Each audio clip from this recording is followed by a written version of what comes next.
did want to give a brief update on flooding and on the Pearl River. Obviously, it's important. According to the National Weather Service hydrology report, the most recent reading this morning was that the Pearl River was at 35.07 feet. That obviously is compared to the crest level, which was very near 37 feet back a day or so ago. The water has started to recede in the affected areas. However, I will tell you that we do not expect that the water level will drop below 33 feet until Friday. County damage assessments will soon follow once it is safe to get in these areas and once the water recedes below flood stage. The Mississippi Emergency Management Agency began its assessments earlier this morning, starting in Northeast Jackson, to help compile damage and flood data, so we will know the full extent of the damage soon. To date, 19 counties have submitted damage reports to MEMA.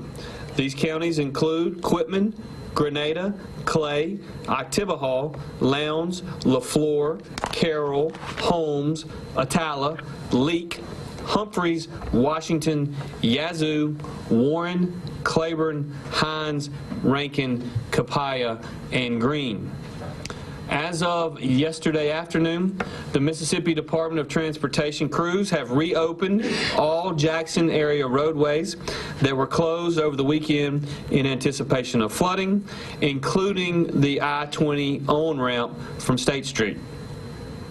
I understand the crews have also inspected bridges and made repairs to damaged shoulders on State Route 427 in Leake County, which is now open for travel.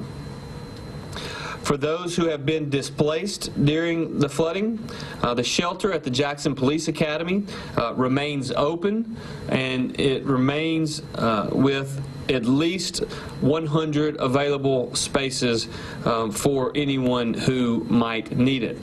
We also, as I have said over the last several days, have alternative shelter plans should they become necessary, but at this point it doesn't appear that they will. Over the next week, we do expect to see somewhere between 1.5 to 2 inches of rain across our state, and we are working very closely with MEMA and county emergency management agencies to monitor that situation.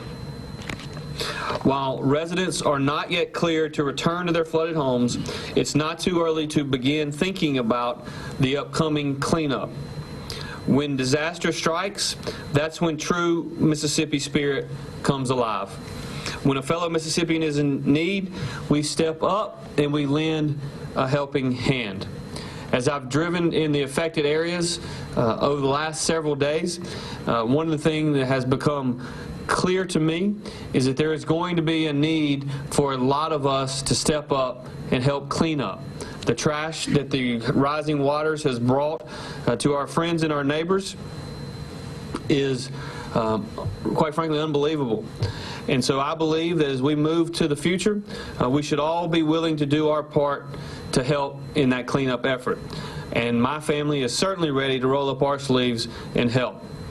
My wife, our incredible First Lady Ely, is planning to lead a volunteer effort, joined by our team and from people across Mississippi to help pick up the trash left by this flood. We want to be out there with the people affected by this disaster, lending a hand in this trying time. We'll have more details when the water fully recedes and we know where we can have the biggest impact. Please watch the First Lady's social media accounts in the coming days for all the details, especially if you're willing to join us and help with the cleanup. I know people are eager to get back into their homes and return to their normal lives, but I urge caution. Please do not rush back just yet. If you know your home or business has flooded, it is crucial that you wait to re-enter until officials confirm that there are no structural, electrical hazards, or biohazards, and that it is safe to return. Even after your area is deemed safe, please continue to use extreme caution. Make sure the main electrical switch to your home is off before you enter the structure. Next, it's important that you immediately contact your insurance company and take pictures to document the damage. If you experience flooding, you should file an insurance claim as soon as possible.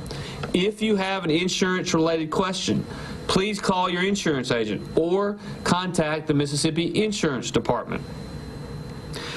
Commissioner Cheney was with us just a couple of days ago at our press conference, and I know that he and his staff are on standby and ready to help you through this process. Once your claim is filed, it's time to begin the cleanup stage. MEMA has a list of helpful tips available on their website. The City of Jackson is also working with Entergy to remove debris left by the floodwater. They will have curbside and roll-out dumpsters available this Friday to help with the cleanup. And a reminder to residents in Hinds, Rankin, and Madison County, you can self-report damage to county emergency management agencies through MEMA's self-reporting tool. Those links for each county can be found on MEMA's website at msema.org. While we have a long recovery process ahead of us, we are truly fortunate because this situation could have been much worse. It could have been much more devastating had it not been for the hardworking men and women at MEMA, all of our state agencies involved, and state and local law enforcement. I want to thank them for diligently working day and night to protect their fellow Mississippians. I am indebted to our men and women that wear the uniform for your service to our great state. I also want to thank President Trump, Vice President Pence, the Acting Secretary of the Homeland Security for reaching out over the last 24 to 48 hours. They were very interested in the recovery phase, and they've cared deeply about our fellow Mississippians, and it's great to have partners in the White House that feel that way.